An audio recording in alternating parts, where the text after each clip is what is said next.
Validity. Solved problems. Prove the following logical equivalence in predicate logic using natural deduction. The formula is for all x left parenthesis a implies b right parenthesis if and only if left parenthesis exists x a implies b right parenthesis, and we assume that x is not free in b. This is an equivalence and we prove both implications separately, implication from left to right and right to left, and by the equivalence introduction rule we then have proved the equivalence. So let's try to prove the implication from left to right. The assumption is for all x left parenthesis a implies b right parenthesis, and the conclusion that we try to reach is exists xa implies b. We try to use the implication introduction rule, and therefore we take exists xa as an assumption and try to use the exists elimination rule to conclude b. While we derive b, we can assume a. This is the spirit of the exists elimination rule, and it is here important to note that x is not free in b, otherwise this rule would not be applicable. So here we have now set the stage for this proof. We have the assumption for all x left parenthesis a implies b right parenthesis. We have the temporary assumption a, which is related to the use of the exists elimination rule, and we try to derive b.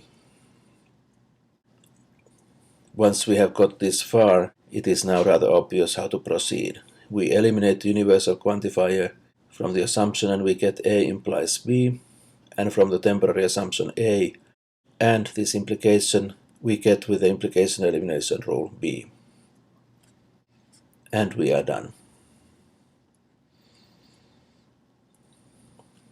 Let us note that we could do the same with a semantic tree.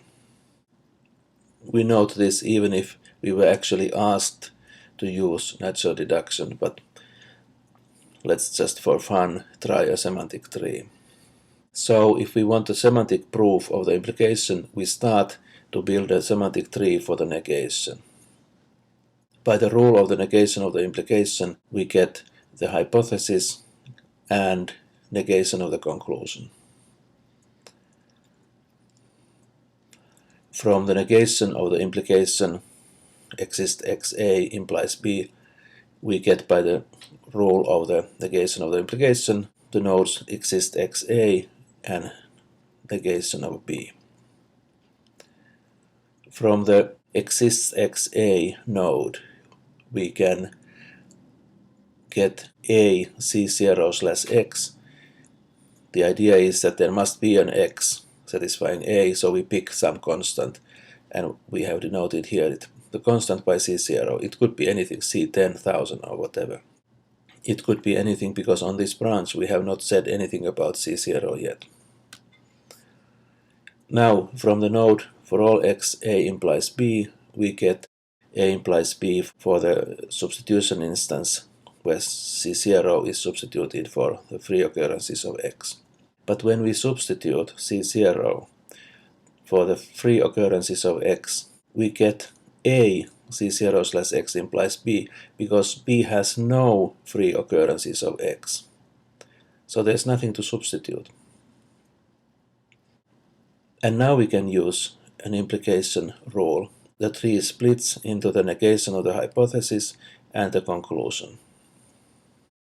And both branches close, because on the leftmost branch there is a c0/x and negation a c0/x, and on the rightmost branch there is not b and b.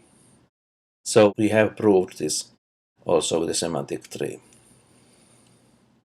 Let's go back now to the other direction and prove this by natural deduction. So in this direction the hypothesis is exists xa implies b, And the conclusion is for all x, A implies B. And again we assume that x is not free in B. We would probably like to use at the end the for all introduction rule. After all, we know that x is not free in the assumption exist x A implies B. So this would be a legal use of the for all introduction. So now we have to somehow derive A implies B. We try an implication introduction rule, so we make a temporary assumption A and try to derive B. How to do this? We have sort of set the stage for some smart move. The smart move here is that from the temporary assumption A we get exists XA by existential introduction rule. And now we just use implication elimination and we are done.